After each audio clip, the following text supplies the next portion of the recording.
South Korea has one of the lowest birth rates in the world. But that is not the real crisis. The real crisis is what happens next. A country cannot keep its schools open without children. It cannot keep its factories running without workers. It cannot support millions of elderly people without a younger generation behind them. Behind the neon lights of Seoul, the global success of K-pop, and the image of a perfect high-tech society, South Korea is facing a mathematical nightmare. In 2026, the country is not just aging, it is shrinking from the inside. And unlike Japan, South Korea may be moving even faster toward a demographic future no modern country has fully solved. Stay until the end, because the most dangerous part of this crisis is not the birth rate itself. It is the moment when an entire generation decides that family, marriage, and the future are no longer worth the cost. This is the moment a society begins to lose its collective will to continue. For decades, South Korea was the ultimate poster child for economic development. We called it the miracle on the Han River. A nation that was poorer than most after the Korean War transformed itself into a global powerhouse in record time. It built world-class companies like Samsung, Hyundai, and ELG. It became a global leader in semiconductors, high-speed internet, shipbuilding, cars, batteries, and advanced electronics. Seoul was transformed into a glittering megalopolis, a symbol of high-tech dreams, beauty standards, cultural dominance, and the Hallyu wave that brought K-pop and K-dramas to every corner of the earth. But this miracle was built on a foundation of extreme human sacrifice. The social contract was simple: work harder than anyone else, and your children will have a better life. For decades, that promise worked. But over time, the same pressure that created the miracle began to exhaust the people living inside it. South Korea became a society where everything felt like competition. Education, jobs, housing, marriage, status, appearance, even childhood. From a very young age, children are pushed into a race where being average can feel like failure. This relentless drive for perfection in grades, career, income, and even physical appearance has exhausted the national spirit. Young Koreans today are among the most educated people in the world. But many also feel trapped inside a system where effort no longer guarantees stability. They have a term for it: Joseon. It refers to the old dynastic era, but today it is used by some young people to describe a country that feels rigid, hierarchical, and impossible to escape. They feel that no matter how hard they work, the ceiling is already closed. The social contract that worked for their parents has expired. For many young people, tomorrow looks like more work for less reward. A life spent running a race where the finish line keeps moving further away. To understand why the birth rate is collapsing, you have to look at the education system. In South Korea, public school is often only the beginning.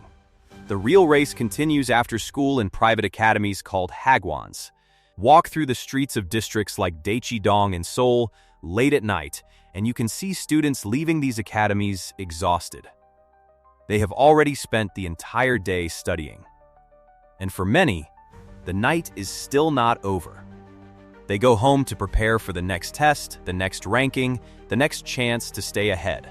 Recent reports on private education spending show that in the most competitive districts, some families can spend the equivalent of hundreds and sometimes more than $1,000 per month on private tutoring for one child.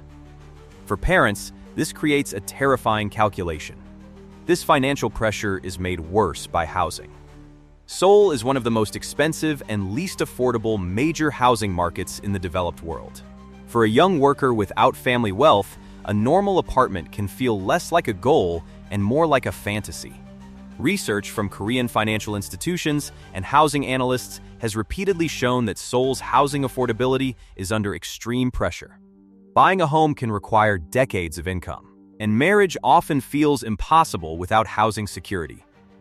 Young people are choosing to protect themselves from poverty rather than risk starting a family they cannot support.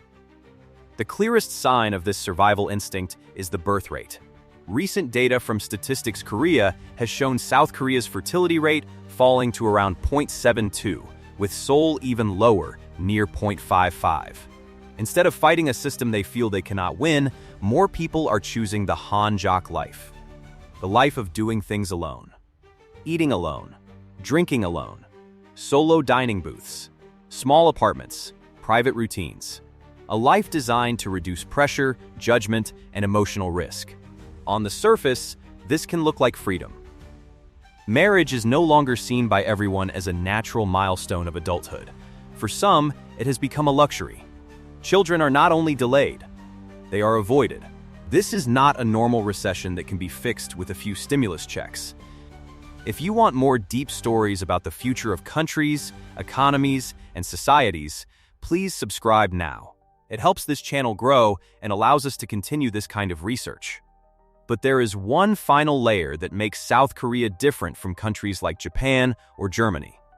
National survival. South Korea lives under the constant shadow of North Korea, a heavily armed neighbor with missiles, nuclear ambitions, and one of the most militarized borders on Earth. By the 2040s, projections suggest the pool of young men available for military service could shrink dramatically. This creates a security cliff. A smaller generation means a smaller recruitment pool. A smaller recruitment pool means more pressure on defense planning. And more pressure on defense means even more pressure on the same young people who are already expected to carry the economy, pay taxes, support elderly parents, and somehow start families of their own. This is the triple burden. Work for the economy, pay for the elderly, defend the nation. It is a burden that almost no generation in modern history has been asked to carry at this scale. Many young Koreans look at this system and decide that the only way to survive is not to play the game. The government has spent enormous sums trying to fix this. Cash incentives, housing loans for newlyweds, childcare support, family policies, but the numbers have continued to move in the wrong direction. Why? Because you cannot fix a lack of hope with a bank transfer. If young people believe that bringing a child into the world means entering a brutal system of debt, pressure, and exhaustion, no subsidy is enough. They do not only want money. They want a society that does not treat them like machines. South Korea is the canary in the coal mine for the modern world.